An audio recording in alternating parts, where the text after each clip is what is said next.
Iwan!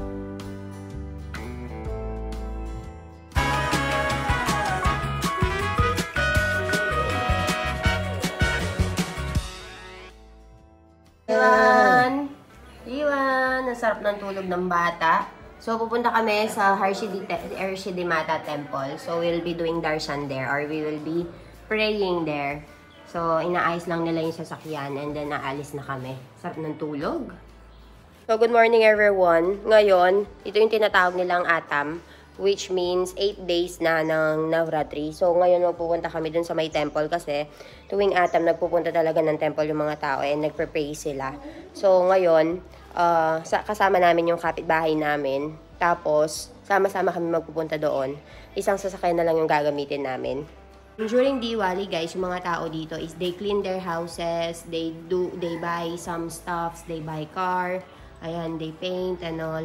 So, malapit na yung Diwali. So, Navratri and then there will be Diwali. Sarap ng tulog ng bata.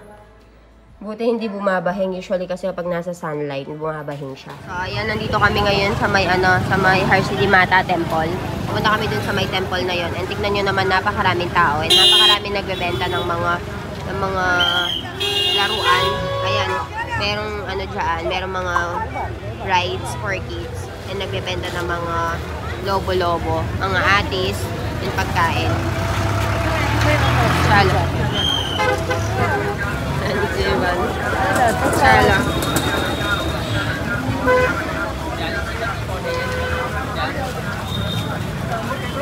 Ang dami nagbebenta ng mga utensils. Ayan guys, anak ko, dito talaga guys, kahit maliliit na bata nilalabas nila. Tumitibay daw kapag nakalabas. So, ayun, meron sila mga trainers and all. And kung gusto mo ng Mangal Sutra, pwede rin. Let's go, punta tayo sa may temple. Ang bilis silang maglakad. Inaalalayan ko si Lola ito. Baka mawala siya. Maraming tao.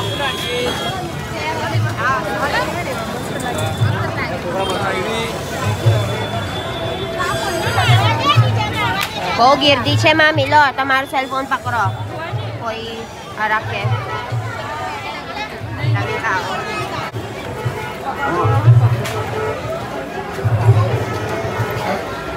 Si Ivan. Oh, Ivan. Oh, Josh. Huh? JJ.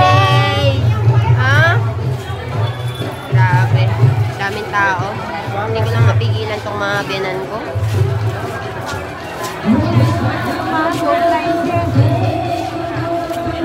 O, tignan nyo naman. Pagdating talaga sa religion nila. Hindi, naalis nila yung mga tsinelas nila, oh.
King of राजपीपळा विजय Singh.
Si Mami na tinatawag na paperinolot.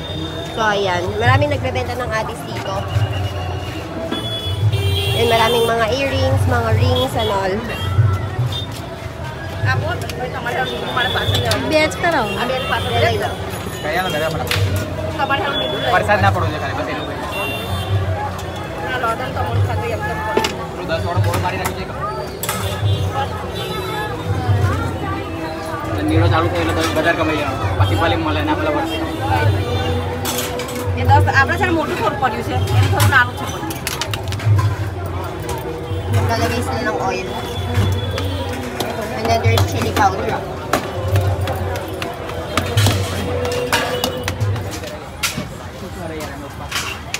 લેવા નહીં આવતું મત શું લેવા એને લેવા નથી આવતું કોણ આપણે છે તમારા ટાઈમ કરવાના એક અલગ કરો બે કાઢી લેજો એ કરે આવું લેવું આ વાઈટ દેખે ને વાઈટ ને બ્લેક Black decay. કેટલા વારું છે છોકરી બહુ મોંઘું 7 રૂપિયા હે 7 રૂપિયા બરાબર છે ના 40 से छूटा So, ayan, binibili nila yung apo nila ng balloon. કેવું લેવું વાત કરે જો Eh, na chale. Pela je. Color wari dekay. Bas. En dekay. Bargaining કરેંગે નાની છોકરી ક્યાંથી પડી Ayan, meron silang iba't ibang mga ano dito. May mask. Ayan. May mga penguin balls. ચૂપ જો લટકી જાય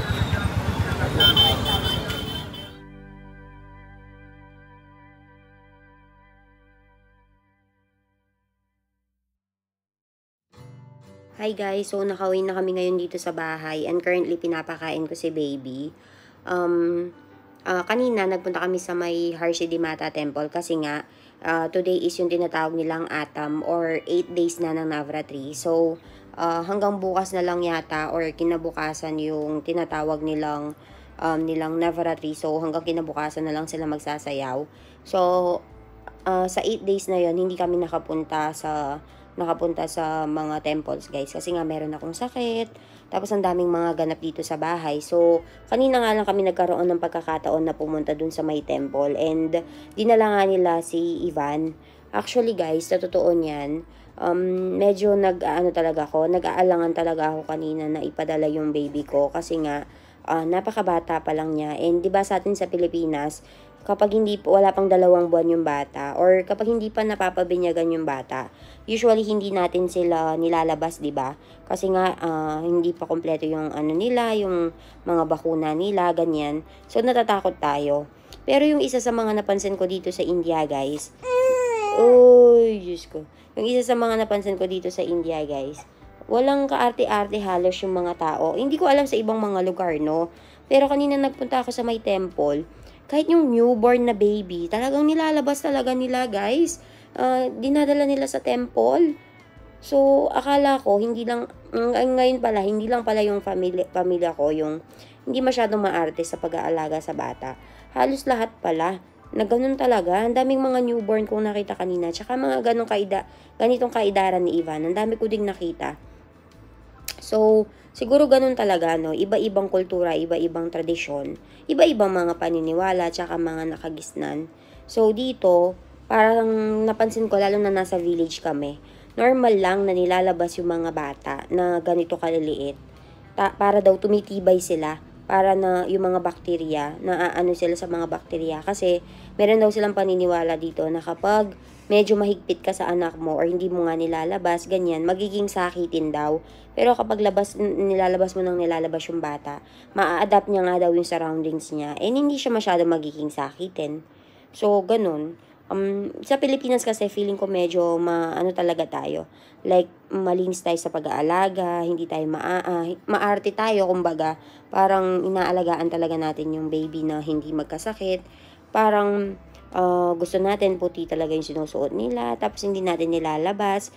Dito, kahit gabi nilalabas nila yung bata, pero sabi ko, wag niyong ilabas yung baby ng gabi, lalo na kapag umuulan, kasi baka magkasakit. These past few days kasi, guys, merong nagsasayawan dun sa may center of the village namin, di ba? So, yung biyanan kong babae, mahilig siyang magpunta doon para manood. And dahil nga, siguro nakukitan sila sa apo niya, gusto niya na pinagmamalaki. So, ang nangyayari, gusto niyang dalhin dun sa may center of the village para nga ipakita and para daw makita ng bata. So, sabi ko dun sa part na yon, sabi ko, wag mong dalhin kasi baka magkasakit, gabi na. Tapos, naglalakwat siya pa. Yung gabi means, 1:00, 2:00 ng madaling araw, guys. Kasi yung sayawan dito, umaabot ng 3:00. 3:30. So, ayun, mga 12 hanggang 2:00 na madaling araw. Nagpupunta talaga yung mga tao. So, magsa-start kasi yung sayawan ng mga 10:30. Tapos, after ng 10:30 na yon, talagang magiging masigla na. Kaya yung mga tao dito sa mga bahay-bahay nila, lumalabas talaga sila para manood. So, okay lang naman sa akin kung manonood siya. Pero, sabi ko sa kanya, wag mo nandalin yung bata, baka magkasakit, mahirapan tayo. So, ayun, hindi naman niya pinilit yun sa kanya. So, ayun, kami na lang dalawa. Ako na lang sumasama sa kanya para manood. Tapos, yung baby, inaalagaan siya ni Papa. So, ayun guys, yun yung napansin ko dito. Yun lang yung observation ko. Hindi sila masyadong maarte sa pag-aalaga ng bata. Kaya sumama na rin ako kanina kasi totoo niyan, hindi talaga dapat ako sasama dun sa may temple kasi nga, dami kong ginagawa sa bahay. Pero nang malaman ko na sasama nila yung anak ko, sabi ko ay sasama na ako para kahit paano makontrol ko kung saan sila magpupunta. So, napansin nyo guys, pagkatapos ng biyanan ko na ipagdasal nga yung bata, hinawakan ko na, tapos medyo lumayo na ako sa mga tao. Umupo na ako dun sa may bench. Kasi baka saan pa sila magpupunta-punta. Siyempre, hindi naman natin alam. So, pinagbigyan ko na ipunta niya nga dun sa may temple. Tapos, nung makapagdasal na nga siya, kinuha ko na yung bata. Tapos, inupo ko na dun sa may secluded area. So, ayun, okay naman. For now, wala naman ako nakikitang sa bata. Okay naman, hindi naman siya nagkasakit. So, siguro ganun talaga para tumitibay yung mga bata. Ganun yung paniniwala nila. Siyempre, bilang nanay, concern ka din sa anak mo, 'di ba? So, binabalance ko lang, guys. Binabalance ko to the point na hindi ako makakasakit sa kanila, na hindi na pagbibigyan yung mga gusto nila sa buhay-buhay. And, binabalance ko na kahit papaano, hindi mag-suffer yung health ng baby ko. So, ayun, I hope nag-enjoy kayo sa sayawan na pinakita kanina, and saan kami nagpunta kanina. So, ayun, balitaan ko na lang kayo mamaya. I'll see you all later or bukas.